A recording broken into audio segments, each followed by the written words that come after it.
interaction between center and the circumference becomes the master pattern.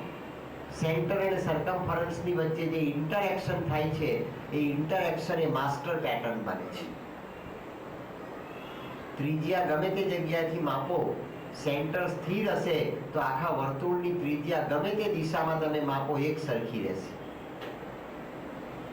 પશ્ચિમમાં માપો તો પણ એક સરખી, પૂર્વમાં માપો તો પણ એક સરખી, ઉત્તરમાં માપો તો પણ એક સરખી, દક્ષિણમાં માપો તો પણ એક સરખી, દસે દિશામાં માપો તો એક સરખી રહેશે. કેમ? કે સેન્ટર સ્થિર છે અને ગતિ સ્થિતિમાંથી પેદા થાય છે. ગતિમાં સ્થિતિ પેદા થતી નથી. ગતિમાં સ્થિતિ પેદા કરવા જાવ ત્યારે ગતિ અવરોધાય, પણ સ્થિતિમાં ગતિ પેદા કરવા જાવ ત્યારે પ્રગતિનો પ્રદેશ પ્રગટ થાય. સ્થિતિમાં ગતિ એનું નામ પ્રગતિ અને ગતિમાં સ્થિતિ એનું નામ અધોગતિ. ગતિ મર્યાદિત હોઈ શકે, સ્થિતિ અમર્યાદિત છે. ડોક્ટર રાધાકૃષ્ણને કહ્યું કે જગતમાં સર્વશ્રેષ્ઠ ગતિ કઈ? કે બાણ એની પોતાની પંજા ઉપર સ્થિર થાય અને પોતાના ટાર્ગેટને તાકીને સ્થિર રહે, એ જીવનની સૌથી શ્રેષ્ઠ ગતિ. 1 કલાકના 100 માઇલ, 1 કલાકના 500 માઇલ, 1 કલાકના 5000 માઇલની ગતિ તે મર્યાદિત ગતિ. પ્રકાશની, સૂર્યના પ્રકાશની ગતિ છે 1 સેકન્ડના 1,86,000 માઇલ, પણ 1,86,000 માઇલની ગતિ એ મર્યાદિત ગતિ છે. જ્યારે પ્રકાશને પ્રકાશ બનાવનાર જે આત્મતત્વ છે, પ્રકાશને પ્રકાશ બનાવનાર જે ચેતન તત્વ છે, સૂર્યને સૂર્ય બનાવનાર જે તત્વ છે એ ગાયત્રી છે, સાવિત્રી છે. અને ગાયત્રી તત્વની અને સાવિત્રી તત્વની જે ગતિ છે એ અનંતની ગતિ છે, કારણ કે એ ઝીરો ડેન્સિટીની મેટર છે. સૂર્યના કિરણમાં પણ ડેન્સિટી છે, માટે મર્યાદા છે. અને જ્યાં ડેન્સિટી છે ત્યાં મર્યાદા છે, ત્યાં શાશ્વતી નથી. સ્થિતિમાં ડેન્સિટી નથી, સ્થિતિમાં સત્વ છે, સ્થિતિમાં સચ્ચિદાનંદ છે, સ્થિતિમાં પરમાત્મા છે, સ્થિતિમાં પરમનું પાર્ષદ સ્વરૂપ છે. મમય વાંસો જીવ લોકે જીવ ભૂતો સનાતન. પણ તે કોણ છે? કે અજો નિત્યો શાશ્વતો અયમ પુરાણો. હું શાશ્વત છું. આ તત્વ તે શાશ્વત છે, જ્યાંથી આપણને સ્થિતિની પ્રાપ્તિ થઈ શકે. આ સેન્ટરની પ્રાપ્તિ કરવી એ યોગ છે. આ સેન્ટરનું દર્શન કરવું એ આત્મદર્શન છે. આ સેન્ટરની સાથે જોડાવું એનું નામ યોગની યાત્રા છે. જીવન પરમાત્માએ એટલા માટે આપ્યું છે. પ્રકૃતિમાં સ્થૂળ અને સૂક્ષ્મ સાધન આપણને એટલા માટે આપ્યા છે કે આપણે જીવનના સેન્ટરની શોધ કરીએ. અને જીવનના સેન્ટરની શોધ કરવી એ પરમાત્માના જગત અને સૃષ્ટિ બનવાને માટેનો હેતુ છે. તું જીવનની અંદર આ સેન્ટરની શોધ કરવાને માટેનો પ્રયાસ કર. પરમાત્મા તને તારા સેન્ટરમાં મળી જશે અને સેન્ટરમાંથી તારી જે ગતિ પ્રગટ થશે એ ગતિ એ તારા જીવનની ગતિ હશે. અને તેને શ્રી અરવિંદે યાત્રા નામ આપ્યું છે. આ યાત્રા છે જીવનની યાત્રા. એ જીવનના કેન્દ્રમાંથી પ્રારંભ જોઈએ. જીવનની યાત્રા એ અનુકરણ દ્વારા યા તો આસક્તિ દ્વારા પ્રગટ ન થાય, એ યોગ માયા. અને જીવનની યાત્રા આસક્તિ દ્વારા પ્રગટ થાય, એનું નામ મહામાયા. આસક્તિમાંથી પ્રગટ થતું જીવન એ ભ્રામક, અને ભક્તિમાંથી પ્રગટ થતું, સમર્પિતતામાંથી પ્રગટ થતું, સેન્ટરના દર્શનમાંથી પ્રગટ થતું જે જીવન, એ જીવન તે યોગ. માટે શ્રી અરવિંદે લખ્યું ઓલ લાઈફ ઇઝ યોગ. આખું જીવન તારો યોગ છે. માટે શ્રી અરવિંદે કહ્યું કે બ્રહ્મ સત્યમ જગત મિથ્યા. એમાં મિથ્યાનો અર્થ થાય છે પરિવર્તનશીલ. મિથ્યાનો અર્થ ભ્રામક, નિરર્થક, નકામું, જૂઠાણું, હેલ્યુસિનેશન થતો નથી. અને ત્યાં શ્રી અરવિંદે વલ્લભાચાર્યજીના પુષ્ટિ દર્શનને સ્વીકાર્યું છે. જીવન તે સાર્થક છે, જીવન તે યથાર્થ છે, જીવન તે વાસ્તવિક છે જો જીવનને સેન્ટર પુષ્ટિ આપે તો. જીવનને જીવનનું કેન્દ્ર પુષ્ટિ આપે તો એ પુષ્ટિવાળું જે જીવન છે એ ગતિશીલ હોય તો પણ શ્રેષ્ઠ, મૃત્યુગામી હોય તો પણ શ્રેષ્ઠ, ટૂંકું હોય તો પણ શ્રેષ્ઠ, લાંબુ હોય તો પણ શ્રેષ્ઠ. કારણ કે પરમાત્માની રાસલીલાનું ક્રીડાંગણ છે. અને માટે શ્રી અરવિંદે લખ્યું play ground of the living infinite. Infinite જે લિવિંગ છે એનું પ્લેગ્રાઉન્ડ એ તને પ્રાપ્ત થયેલું આ જીવન છે એ ભ્રામક નથી, નિરર્થક નથી, માયા નથી, એ મિથ્યા પણ નથી. રાજા અશ્વપતિને પોતાના સ્વદર્શનમાંથી આ અનુભૂતિ લાગી. આપણે પણ મેડિટેશનના માધ્યમ દ્વારા, શ્રદ્ધાના માધ્યમ દ્વારા, વ્હાઇટ ઇન્ફિનિટીના માધ્યમ દ્વારા, વ્હાઇટ સિન્સિયરિટીના માધ્યમ દ્વારા, અભિપ્સા, પરિત્યાગ અને સમર્પિતતાના માધ્યમ દ્વારા જીવનનું આ યથાર્થ દર્શન કરી શકીએ. અને જ્યાં સુધી જીવનનું યથાર્થ દર્શન થતું નથી ત્યાં સુધી જગત સમજાતું નથી, સૃષ્ટિ સમજાતી નથી, સંસાર પણ સમજાતો નથી અને પરમાત્મા તો ક્યારેય સમજાતો નથી.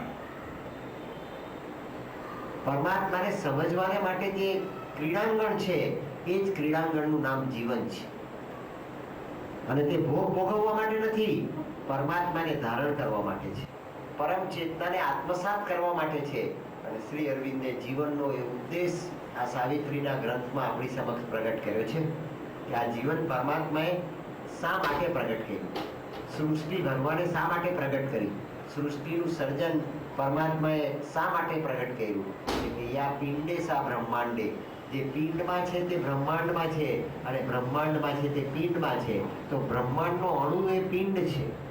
અણુમાં જે છે મિકેનિઝમ, અણુમાં જે સ્થિતિ અને ગતિ છે એ જ બ્રહ્માંડમાં છે. અને બ્રહ્માંડમાં જે સ્થિતિ અને ગતિ છે એ પરમાત્માએ આપણા એક એક કણે કણની અંદર અને કોષાળુમાં મૂકેલી છે. અને તેને કહેવામાં આવ્યું ઈશાવાસ્યમ ઇદમ સર્વમ. તારા કોષાણુને તું પીછાણ, તારી આકૃતિને તું પીછાણ, તારા સ્વસ્વરૂપને તું પીછાણ, તો બ્રહ્માંડ આપોઆપ પરખાઈ જશે, જગત આપોઆપ જાણી શકાશે અને જીવન પણ તને આપોઆપ પામી શકાશે. એ સેન્ટર પરમાત્માએ તને આપ્યું છે. ત્યાંથી તારા જીવનની યાત્રા શરૂ થાય.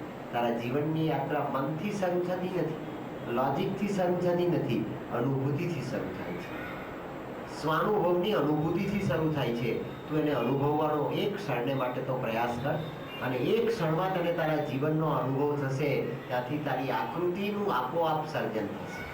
તારી આકૃતિ આપોઆપ તને એના યથાર્થ સ્વરૂપનું દર્શન કરાવશે. વેદાંતમાં એક ન્યાય બતાવવામાં આવ્યો.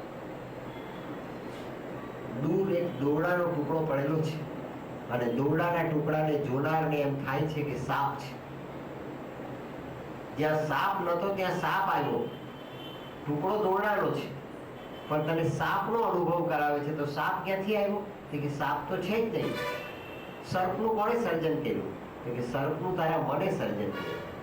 મનની સર્જેલી સૃષ્ટિ એ મહામાયા અને આત્માની સર્જેલી આત્માની અનુભૂતિ, પરમાત્માની સૃષ્ટિનો આત્મા દ્વારા થતો અનુભવ એ વાસ્તવિકતા.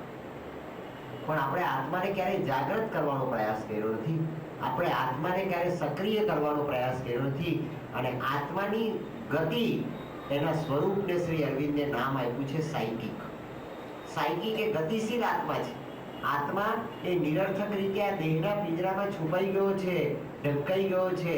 એ નિરાધાર છે, નિરર્થક છે, નિરંજન છે, નિરાકાર છે. પણ નિરંજન અને નિરાકાર છે તેને આપણે નિરર્થક બનાવી દીધો. એ આપણી ભ્રમણા છે. મનની ઉપર આત્મશક્તિને જાગૃત કર્યા થકી જે અનુભૂતિ થાય છે એ અનુભૂતિનું નામ છે યોગ. પરમાત્માએ આપણને માત્ર મનનું જ કરણ આપ્યું નથી. પરમાત્માએ મનના કરણને યથાર્થ રીતે પ્રગટ કરવાને માટે જે એના કરતા ઉપરની સત્તા આપી છે, એ મનની ઉપરની જે સત્તા છે એ સત્તા તે આત્મતત્વની સત્તા છે. એ આત્મ તત્વની સત્તાને તું મન કરતા ઉપરની ગતિ આપવાનો પ્રયાસ તો કર. અને જ્યાં શ્રેષ્ઠ ગતિ પ્રગટ થશે ત્યાં તને મર્યાદિત ગતિ છે એની મર્યાદાનો અનુભવ થશે. જીવનની મર્યાદાનો અનુભવ થવો એનું નામ મૃત્યુ. પણ મૃત્યુનો જ અનુભવ થાય અને જીવનની ઉર્ધ્વ ગતિનો અનુભવ ન થાય તો મૃત્યુ આપણને ભયંકર લાગે. પણ મૃત્યુ કરતા ઉપરની ગતિનો અનુભવ થાય, શાશ્વતીની ગતિનો અનુભવ થાય ત્યારે મૃત્યુ તને લીલા લાગે. જેની પાસે 100 ટચનું સોનું છે એ ચાંદીથી આકર્ષાતો નથી. જેના હાથમાં કોહિનૂર આવેલો છે એ કાચના ટુકડાથી આકર્ષાતો નથી. કાચના ટુકડાથી આકર્ષાવું એ માયાવાળું જીવન, કાચના ટુકડાથી આકર્ષાવું એ ભ્રામક જીવન, કાચના ટુકડાથી આકર્ષાવું એ અયથાર્થ જીવન. પણ કોહિનૂર પ્રાપ્ત કરવો અને કોહિનૂરની મૂલ્યને જોવું એ ક્યારેય પણ કોઈ વસ્તુની પ્રાઇસથી આકર્ષાતો નથી. આ ઇનર રિલેટિવિટી છે. આપણે એક લીટી દોરી અને એ લીટી દોરી ત્યારે આપણને લાગ્યું કે આ મોટી લીટી છે. અત્યાર સુધી તો હું મારી સ્લેટ ઉપર નાની લીટી દોરતો, પણ આ કાળા પાટિયા ઉપર મેં લીટી દોરી પેલા છેડાથી આ છેડા સુધીની, એ મોટી લીટી છે. પણ એ લીટીની ઉપર તમે બીજી મોટી લીટી દોરો એટલે તમને ખ્યાલ આવે કે જેને હું અત્યાર સુધી મોટી લીટી માનતો તો એ વાસ્તવિકતામાં નાની લીટી છે. કારણ કે નાની લીટીની ઉપર આપણે મોટી લીટી દોરી, આ આઇન્સ્ટાઈનની રિલેટિવિટી છે. જ્યાં સુધી પરિપૂર્ણતાનો અહેસાસ થતો નથી ત્યાં સુધી અપૂર્ણતા પણ આપણને પરિપૂર્ણતા પાસે છે. અને અપૂર્ણતાને પરિપૂર્ણતા તરીકે આભાસી વાસ્તવિકતાનો સ્વીકાર કરી દેવો એ માયા છે. જ્યાં સુધી આપણને પરિપૂર્ણતાનો અહેસાસ નથી થતો ત્યાં સુધી જગતની અપૂર્ણતા આપણને વાસ્તવિકતા ભાસે છે.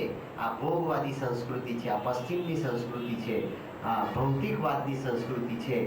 ભારતની આધ્યાત્મિકતામાં ભૌતિકતા, નીતિમત્તા, યથાર્થતા તો છે, પણ સાથે સાથે સર્વાંગ સંપૂર્ણતા પણ છે.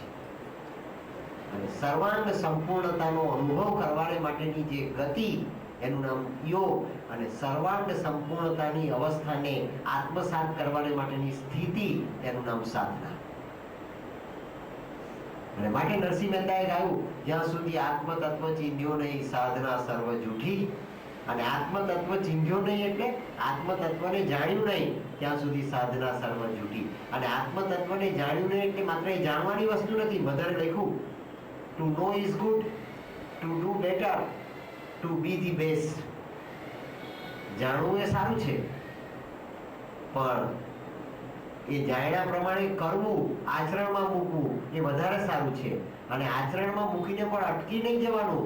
આચરણમાં મૂકવાને માટે પરમાત્માએ આપણને મોકો કયા કારણસર આપ્યો છે એ કારણને આત્મસાત કરવું એ ટુ બી ધી બેસ્ટ. આપણે ભગવાન બનવાને માટે આવ્યા છે અહીંયા પૃથ્વી પર, અને ભગવાન બનવાને માટે આવ્યા છે તો ભગવાને આપણને જે તત્વ અને સત્વ આપ્યું છે એને સેન્ટર બનાવીને આપણે આપણા જીવનની આકૃતિ દોરવી અને એ જીવનનું દર્શન કરવું એ યથાર્થ દર્શન છે. કોઈ ગુરુ મળી જાય, કોઈ સાધુ મળી જાય, કોઈ સંત મળી જાય, આપણી આંગળી પકડીને તે લઈ જાય કે દીકરા ચાલ મારી સાથે, તું જેને સાપ માને છે એ સાપ નથી, એ તો દોરડાનો ટુકડો છે. તે જ્ઞાન મને દેખાય છે, મેં અનુભવ્યું છે, મેં જોયું છે, એ સાપ જ છે.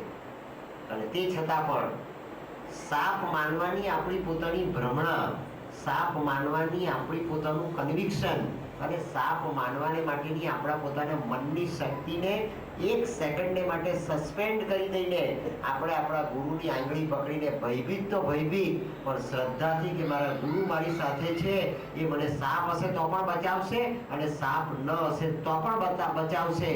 પોઝિટિવિટી પણ સ્વીકારવા લાયક અને નેગેટિવિટી પણ સ્વીકારવા લાયક, કુરુક્ષેત્ર પણ સ્વીકારવા લાયક, ધર્મક્ષેત્ર પણ સ્વીકારવા લાયક, સુખ પણ સ્વીકારવા લાયક, દુઃખ પણ સ્વીકારવા લાયક, અંધકાર પણ સ્વીકારવા લાયક અને પ્રકાશ પણ સ્વીકારવા લાયક. પણ સૌથી વધારે સ્વીકારવા લાયક તો જેને મેં પરમ તરીકે સ્વીકાર્યો છે તેનું અવલંબન અને તેનો આશ્રય.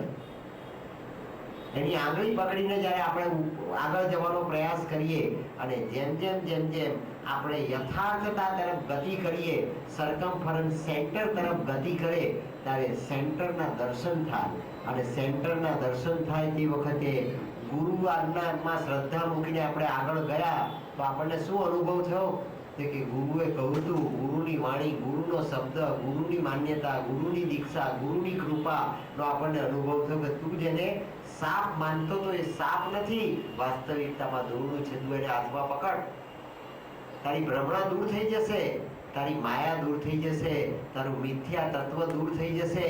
મનની સૃષ્ટિ મિથ્યા છે અને આત્માની સૃષ્ટિ વાસ્તવિકતા છે.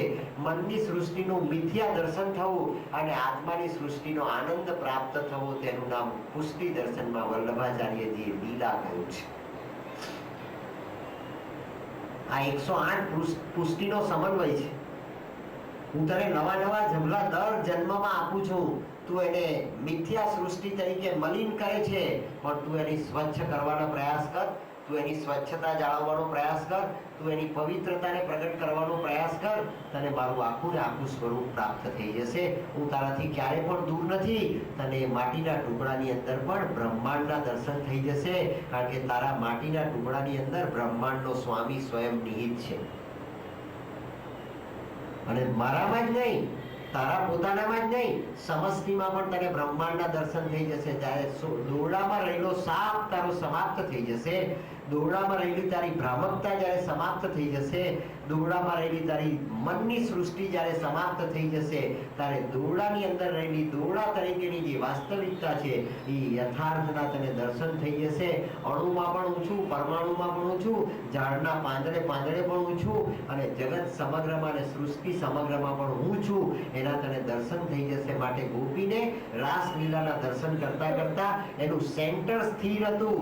રાધા અને કૃષ્ણ સેન્ટરમાં સ્થિર હતા, માટે ગોપીને પાંદડે પાંદડે માધવના દર્શન થાય. આ આવતીકાલની રિલેટિવિટી છે. 14મી જુલાઈ 1930 ને દિવસે રવિન્દ્રનાથ ટાગોરે